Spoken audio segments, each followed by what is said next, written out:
What I want you to remember, your spiritual authority will never be greater than your capacity to forgive. When I say spiritual authority, I'm talking about you walking in your gifting, your calling, because that's when your authority manifests. When I was living in France, the church I attended, we used to do an evangelistic outreach on Thursday sometimes. We'd cook food. They would cook a lot of food and invite people for the food and do a little evangelistic message and an altar call, and then we eat. I had the opportunity to give the message one time, and I gave a really good message, a good evangelistic message, and I was happy with it. And I gave an altar call, and there was nobody came forward, so I gave another altar call. I said it a different way. Nobody came forward, and I gave a third altar call, and nobody came forward. And there was a lady in our church who was really a gifted, really an anointed evangelist. And in fact, it was because of her that we were having these meetings. So I said, we're going to eat, but before I eat, I asked this sister, would you come and take the microphone and say whatever you want to say? And she came and she said, yeah, I just want to say one thing. Everyone who is not saved, I want you to come up here and give your heart to Jesus. Every unsaved person immediately stood up and came to the front.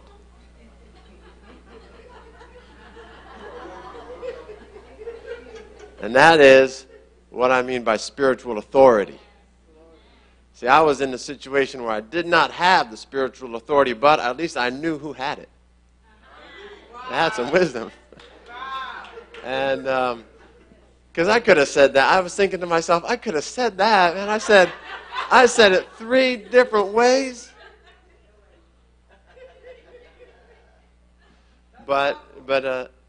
So whether you're gifted in whatever, when you walk in your calling, there's authority you have or you don't have.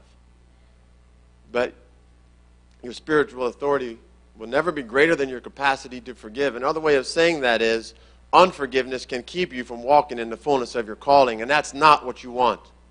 Unforgiveness, bitterness, holding a grudge can hold you back for the rest of your life, and you'll never do what you want to accomplish, what God has called you to accomplish. But forgiveness releases you to your fullness of your authority in God. When I was, I learned that being tall, I'm kind of tall. So I learned that to be tall is to disappoint strangers sometimes. But you have to explain what I mean. Let me clarify that. To be tall in America and not play basketball is to be a disappointment to people. Because all my life I found random people. I would meet people, the first thing they asked me, do you play basketball? I would be buying groceries at the grocery store, and the clerk would ask me, do you play basketball? And I would constantly I never had a good answer except, no, I don't. Right? And I find that, so the conversation just ends kind of awkwardly there. And I've seen the disappointment on people. Strangers disappointed in me as if I don't have enough to live up to, right? Strangers now disappointed that I'm wasting my height. But now that I'm 44, no one asks me that anymore. I find that getting older, nobody asks me. Nobody expects me, I guess, to play basketball. Thank you. But I did play when I was 13 years old. Because I played in 8th grade, I played 1 year basketball. Our school had a team. Our school was very small. The school was in our church. We just had enough guys to make a team. I had to play. My dad was a pastor of the church. I had to play. What I'm saying is, the first day of practice, the first lesson we learned, I'm going to need one example. Oh, Tim, can you stand up? Just stand up here. The first lesson we learned in basketball was how to set a pick. And it's like it just means you just maneuver yourself and just stand right. You anticipate where they're going to go, and it's blocking them. So, like Tim would set the pick, and no, you just stand up. Just stand like a, just like that. I only played 1 year, too. But we learned how to set a pick, so you just get in front of them and block them. But we did not learn what to do if the other team sets a pick against you, how to get around it. And I was playing this one game, and there's this one guy who was he kept setting this pick on me.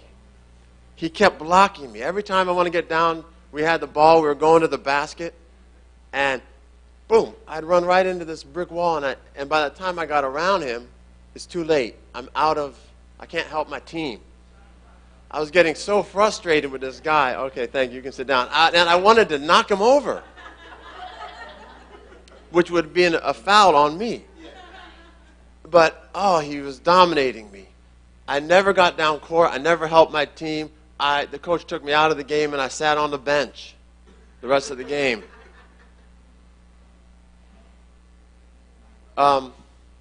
What I'm saying is, let me say it this way.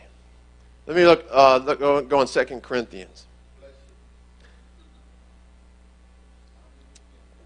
Let me read 2 Corinthians chapter 2, verse 5.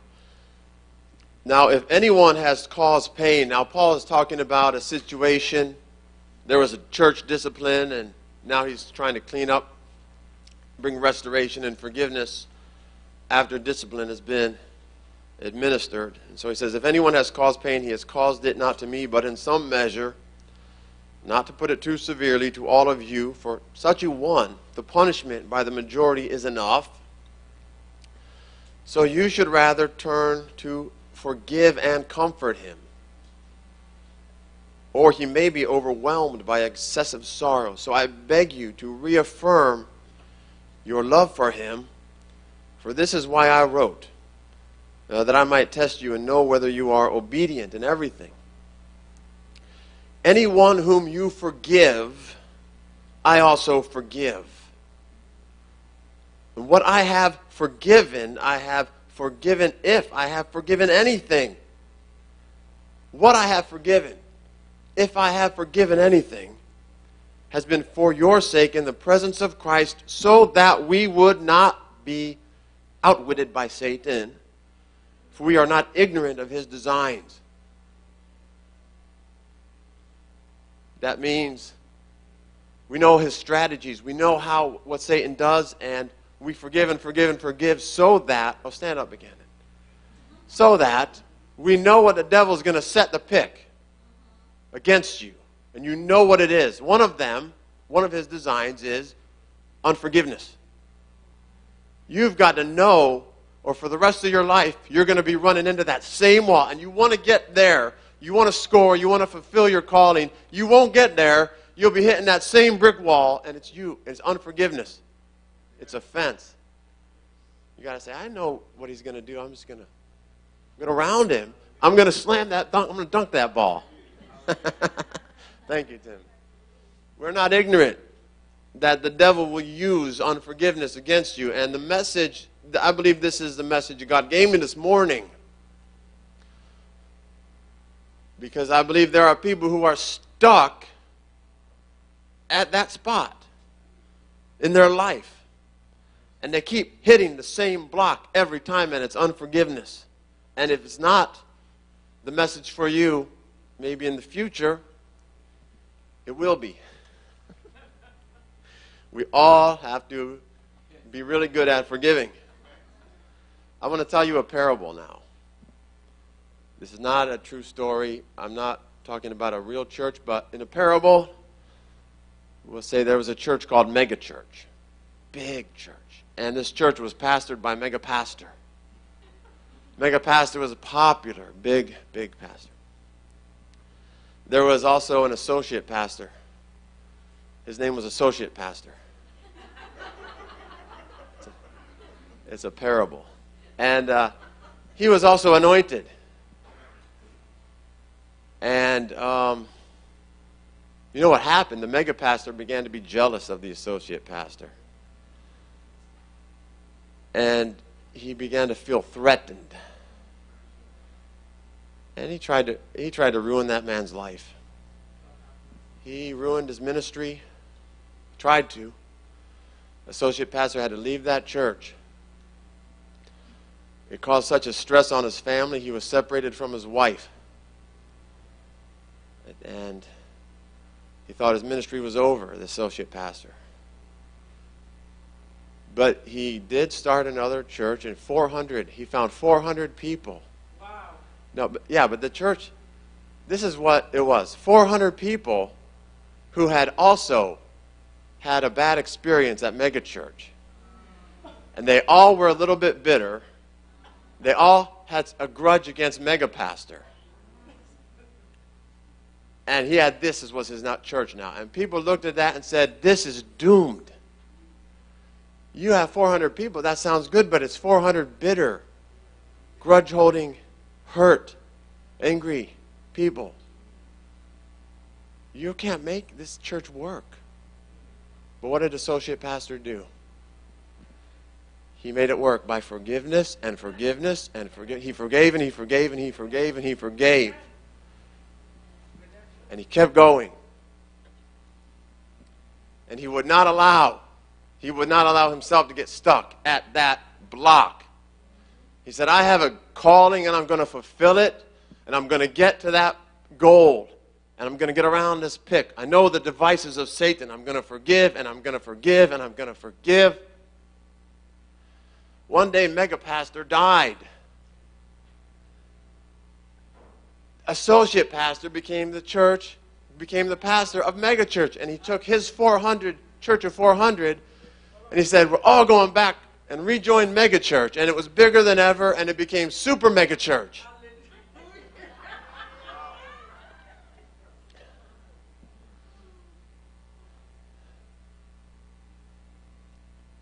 You know the parable. How many figured out it's a true story? Raise your hand if you know the true story. Yes.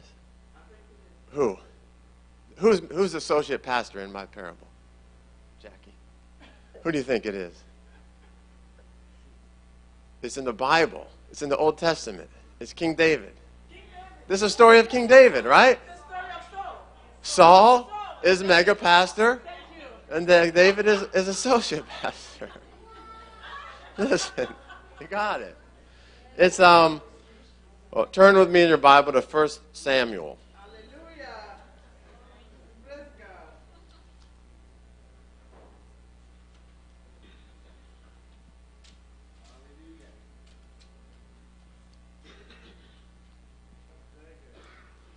Hallelujah. 1 Samuel chapter 22.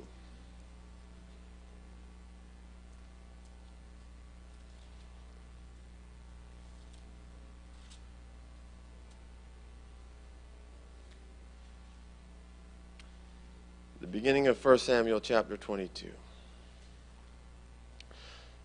First two verses. Now we're in the time when he's began to be persecuted by Saul and he's had to flee. And it says, David departed from there and escaped to the cave of Adullam. And when his brothers and all his father's house heard it, they went down to him there. And everyone who was in distress, and everyone who was in debt, and everyone who was bitter in soul gathered to him. And he became captain over them. Hallelujah. And they were with him about 400 men.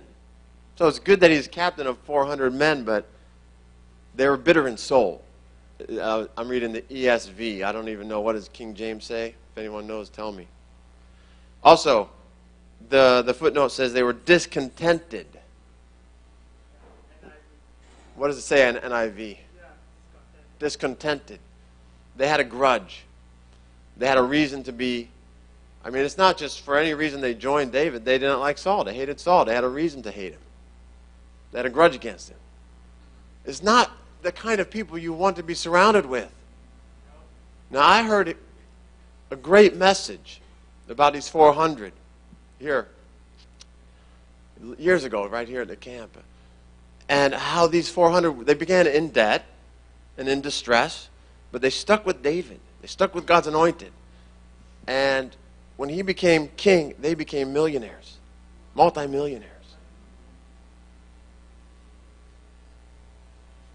Because he lifted, when David rose, they all rose with him. Amen. But it could have gone the other way. 400 people, 400 bitter people will bring you down. They could have brought David down to where they were, but instead he lifted them up to where he was.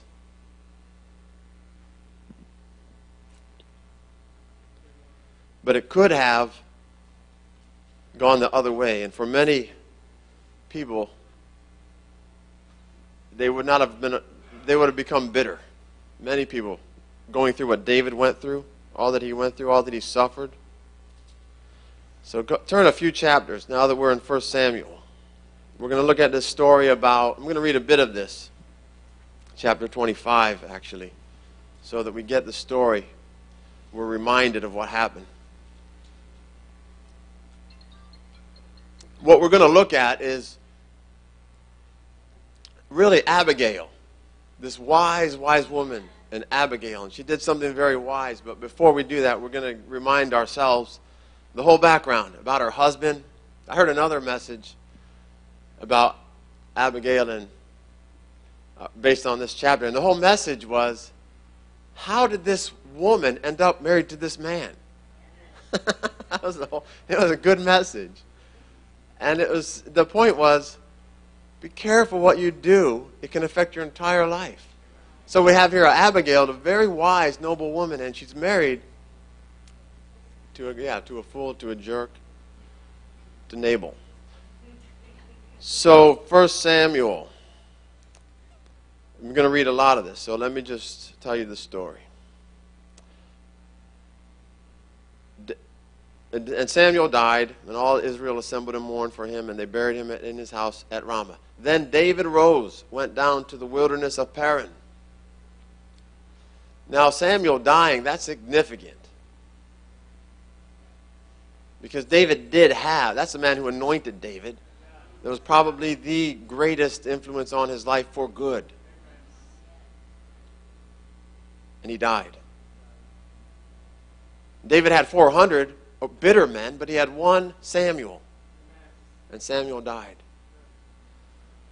And then David rose and went down to the wilderness of Paran.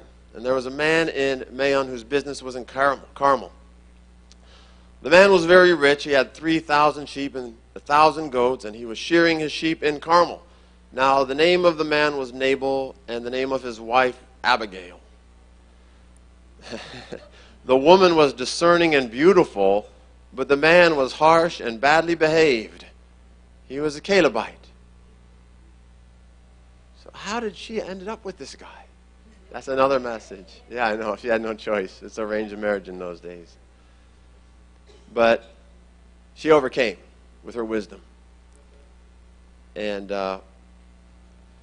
so, verse 4, David heard in the wilderness that Nabal was shearing his sheep.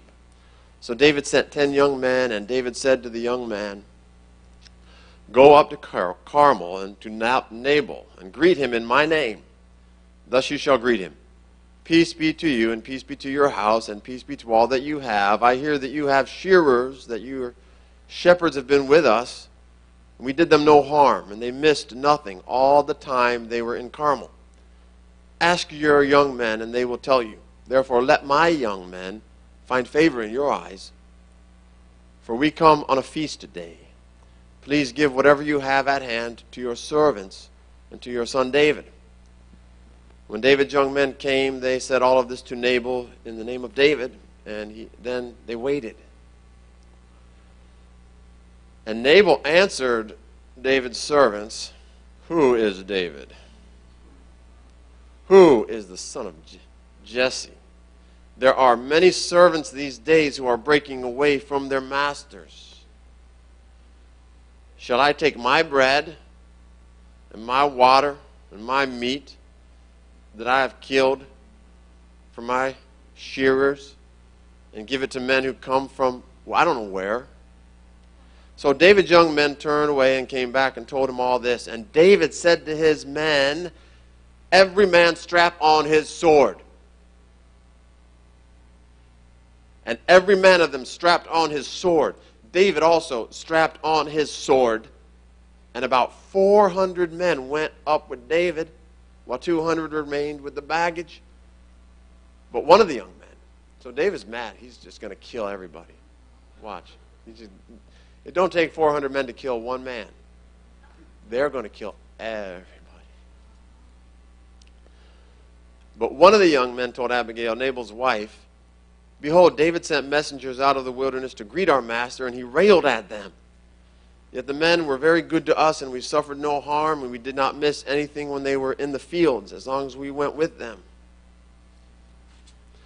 They were a wall to us, both by night and by day, all the while we were with them, keeping sheep. Now therefore, know this, and consider what you should do, for harm is determined against our master and against all his house. And he is such a worthless man that one cannot speak to him. This is one of Nabal's servants, even his servants. This is how they called him, a worthless man. A scoundrel. Maybe the older King James says he's such a scoundrel. Then Abigail made haste and took 200 loaves, 2 skins of... Now what our focus is on Abigail's response. We wanted to get the background of what happened. How something happened that made David so mad. And in his position, he was just ready to kill.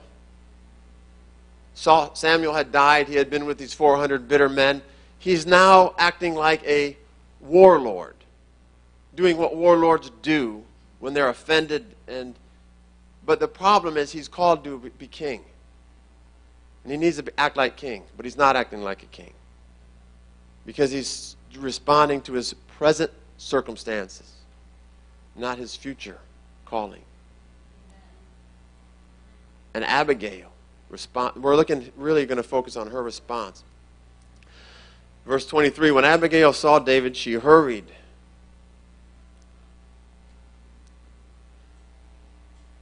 Yeah, okay, I'm going to skip to 23. It tells us that, David's going to kill everybody. But Abigail intervenes. And it says, now she hurried and got down from the donkey, fell before David on her face, and bowed to the ground. So she's showing respect as to a king.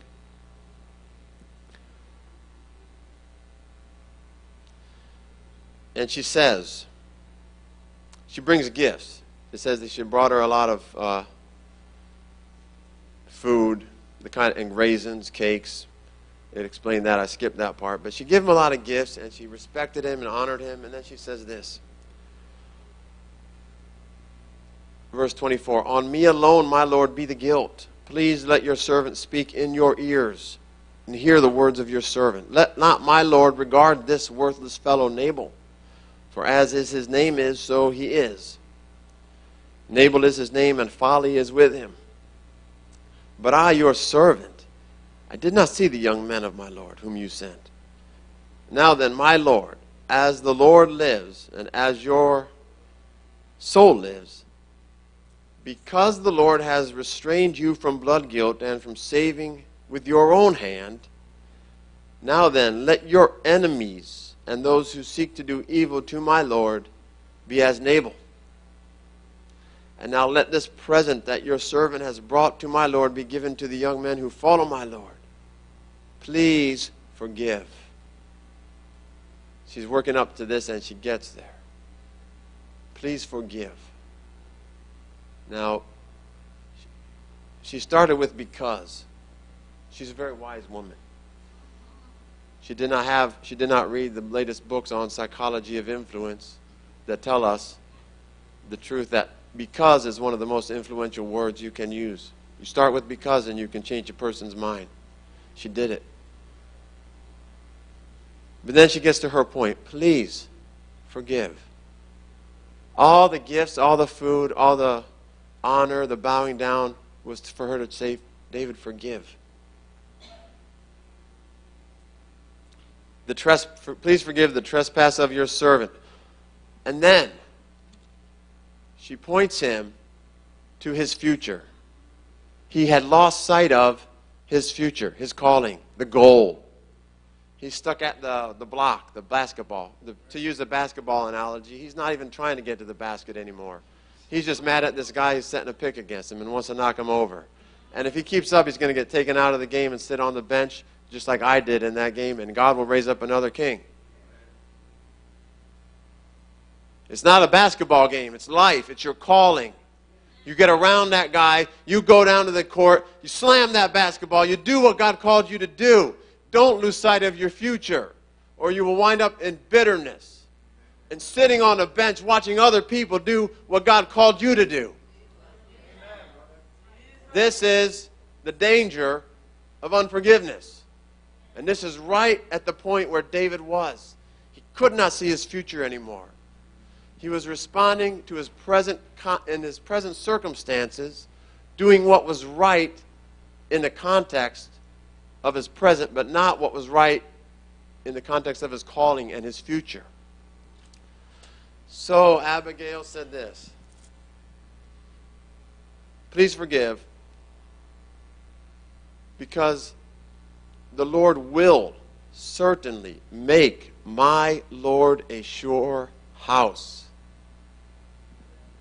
Forgive because God is going to do for you what he said he's going to do. Amen.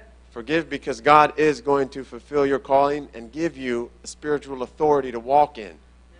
So forgive. Because your spiritual authority will never be greater than your capacity to forgive. Don't lose sight of your future. She says again. Okay, now in verse... because my Lord is fighting the battles of the Lord, and evil shall not be found in you so long as you live. If men rise up to pursue you and seek your life, the life of my Lord shall be bound in the bundle of the living in the care of the Lord your God. She's speaking the promises of God to him. She's prophesying to him. Remember, if you were here, Matthew Helen said what? Prophecy is edification, encouragement, and comfort. Amen. She's prophesying. And then she says, and the lives of your enemies he shall sling out as the hollow of a sling. So in other words, she's saying, as Paul did, do not avenge yourself, but give place for wrath. For God is the God who avenges. But look how she does it. She says, your enemies will be like, God will sling them out as if he's throwing rocks out of a sling. She knows how to talk to David, right? What is the thing that everyone knows about David? He's good with a sling. Everyone knows that. And so she's going to talk to him. Not only is she going to use, because all the books will tell you, the books on the psychology of influence, use pictures. Get them to see the picture. So she takes a thing he knows and says, your enemies will be like a rock in a sling, and you don't have to take care of them. God's going to whip them out, just like you whip a rock out of a sling. You know anything about that, David? And of course he knows. He can see it. And now he's thinking, yeah, I know what you're talking about. That's right. God is going to do it for me. And she says, she again points him to the future. When, in verse 30, when the Lord has done to my Lord according to all the good that he has spoken concerning you, and has appointed you prince over Israel, my Lord shall have no cause of grief or pangs of conscience for having shed blood without cause. For my Lord, taking vengeance himself. And when the Lord has dealt well with my Lord, then remember your servant. What she's saying is, now she gets to this. It would be wrong for you to do this. It would be wrong. But she doesn't start there. That's where she ends. She covers it with a lot of good gifts, honor, respect, reminds him. She says, please forgive. Remember your future. Remember the word of God. Remember your calling. And by the way, if you do this and take vengeance yourself, it will be wrong. You don't start with that. She could have started and said, no, if you do this, it's wrong. The word of God says, do not avenge yourselves, but give place to wrath. So you better not do it. That's how she could have started, but she got him ready for that word, and then she slipped it in at the end. But he's already looking at it. But here's how she does it. She says, when you will be king, if you killed this man, and you do this, kill all his servants, you might feel good right away.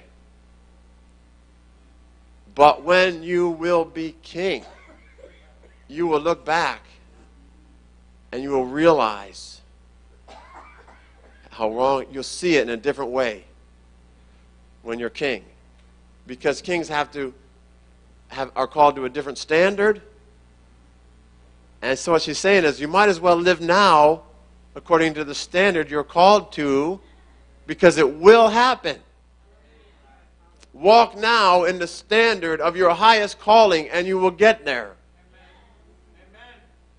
She's directing him to that future and saying, then you will be glad you did not do it. You did not take vengeance. So David, the rest of the story, Nabal died anyway. And Abigail married David. All right.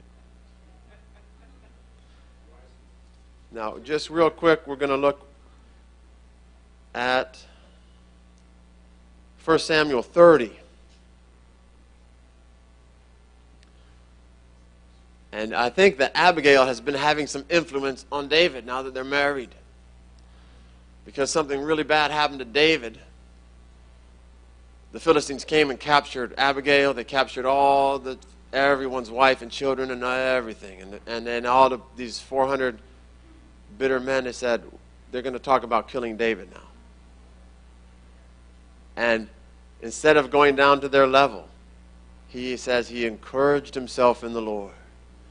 And he consulted the prophets. And he went and he won the victory. And he took back his wife's. He went to the enemy's camp and he took back what they stole from him. Now he's winning. He's not in bitterness. He's in victory. 1 Samuel 30, just jump ahead to verse 9. So David set out and 600 men who were with him, and they came to the brook Bezor. Now this is where they're going to get back what the enemy stole. And it says those who were left behind stayed. But David pursued, he and 400 men. 200 stayed behind who were too exhausted to cross the brook Bezor. Now let's skip ahead to verse 21 to 25. It says this. Sister Sally, is she here? Can you come and play on a keyboard? Because I'm about to sing. We're about to pray. It says that David came to the 200 men who had been too exhausted to follow David, and who had been left at the brook Bezor. And they went out to meet David and to meet the people who were with him. And when David came near to the people, he greeted them. Then all the wicked and worthless fellows among the men who had gone with David said, because they did not go with us, we will not give them any of the spoil that we have recovered, except that each may lead away his wife and children and depart.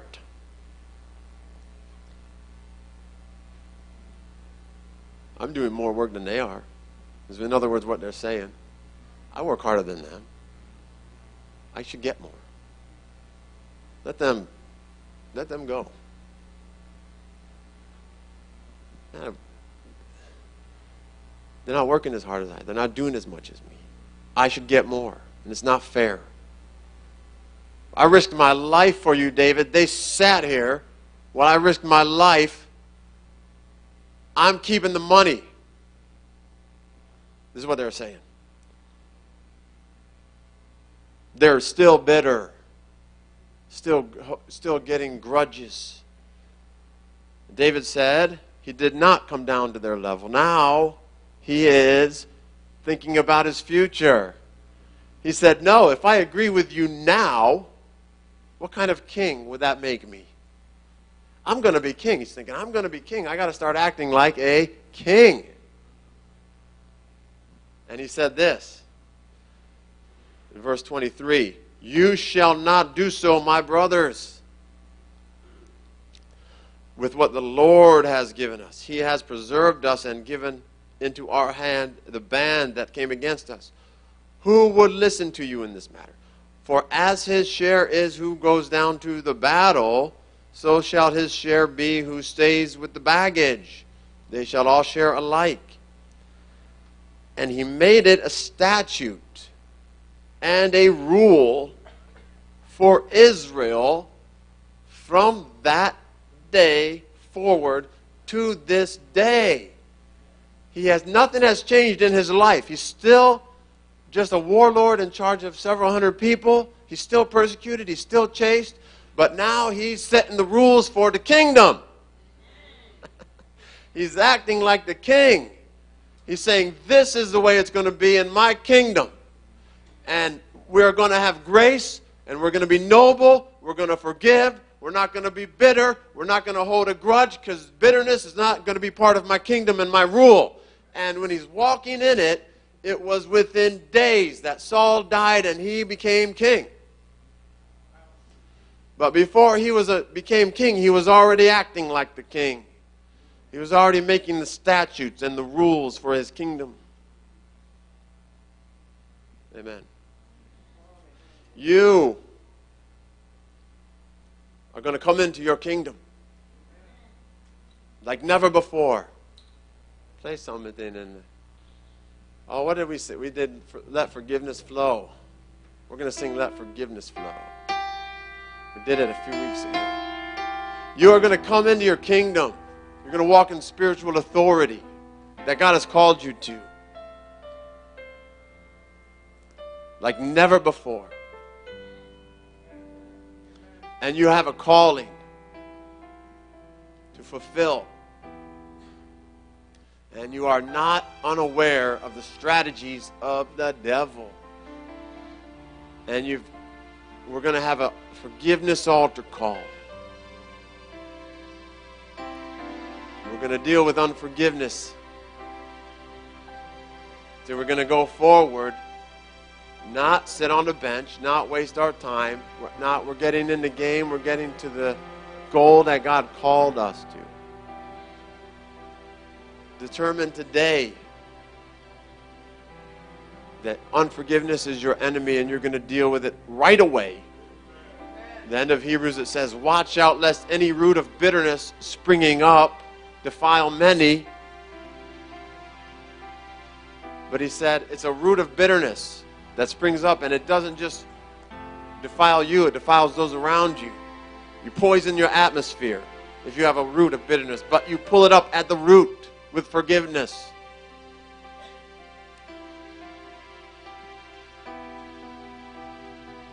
Paul was so generous with forgiveness when it was time to forgive after discipline had been administered. He said he gave them a blank check. He said, here, whatever you forgive, I forgive. You don't even have to tell me. You don't even have to check with me. I give you the authority. If you forgive them, I forgive them. And whatever I forgive, if I forgive anything, it's for you, for Christ, because we know the devil's strategies and we're not going to be stopped. He's just throwing the forgiveness out there. More than enough. More than enough. He said, forgive more than you need. It's okay. You don't need forgiveness. Forgive him anyway. Forgive and forgive and forgive and forgive.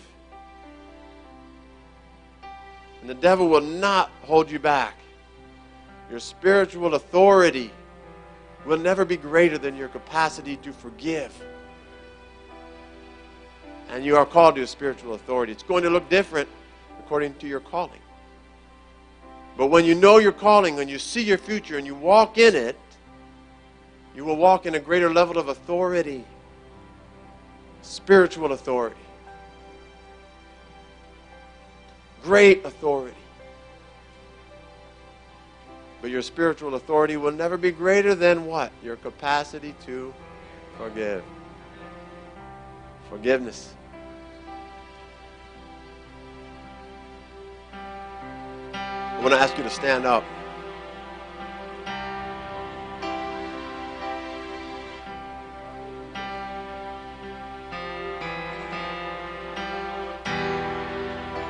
Okay, Glenn.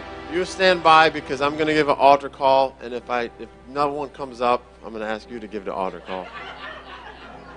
So okay, stand right there, stay there.